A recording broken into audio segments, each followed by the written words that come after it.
10वें गुरु गोविंद सिंह जी महाराज ने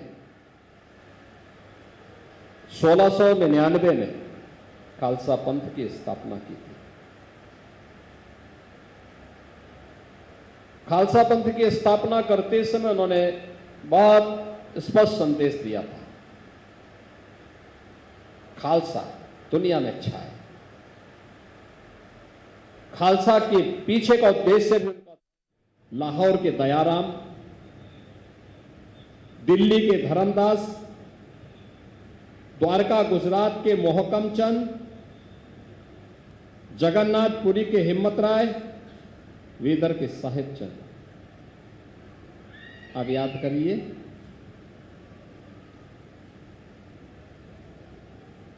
एक तरफ क्रूर औरंगजेब का शासन,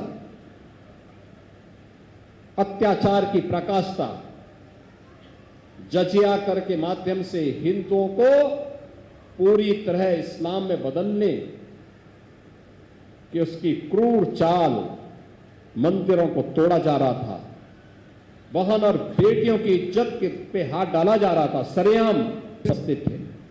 और उस समय अपने 1 लाख शिष्यों के साथ मिलकर के देश और धर्म की इन ज्वलंत समस्याओं पर एक प्रभावी संघनाद करने का कार्य 10वें गुरु गोविंद सिंह जी महाराज के द्वारा किया जा रहा था।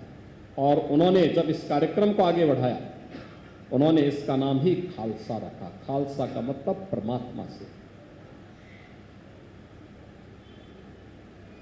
परमात्मा के विशेष जन जो पूर्ण निर्मल हृदय से कार्य कर सके, और उन्हें विकसित करके उन्होंने एक नया जन्म मान करके उस कार्यक्रम को आगे बढ़ाया। उनके जो उपदेश है आज भी हम सबके लिए प्रेरणा,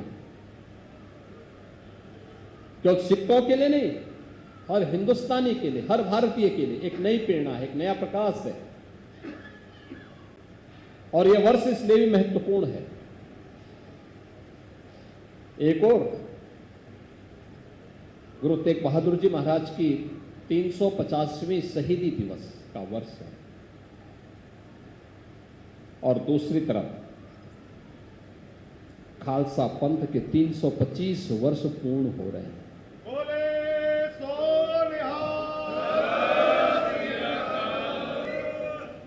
यानी 325 वर्ष की इस यात्रा खालसा पंथ ने की है, और गुरु गोविंद सिंह जी महाराज के बंदे जहां कहीं भी दुनिया के अंदर गए, अपने जज्बे से, अपने संघर्ष से,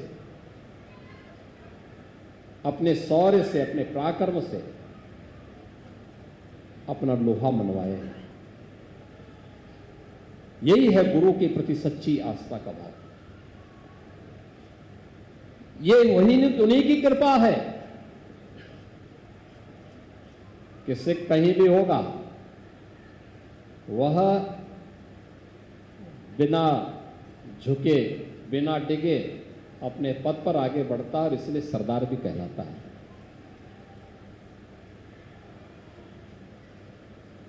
बहनों और भाइयों, आज हम सब खालसा पंथ के 326वें प्रवेश कर चुके हैं। कितनी गौरवशाली परंपरा के साथ आप चल रहे हैं। गुरु परंपरा गुरु नानक देव जी से प्रारंभ होकर के आगे बढ़ते बढ़ते, और फिर शक्ति के ऐसे पुंज के रूप में पूरे भारत के लिए प्रेरणा का माध्यम बन गया, जिसकी मिसाल दुनिया में नहीं मिलती, जिसकी मिसाल दुनिया में नहीं मिलती।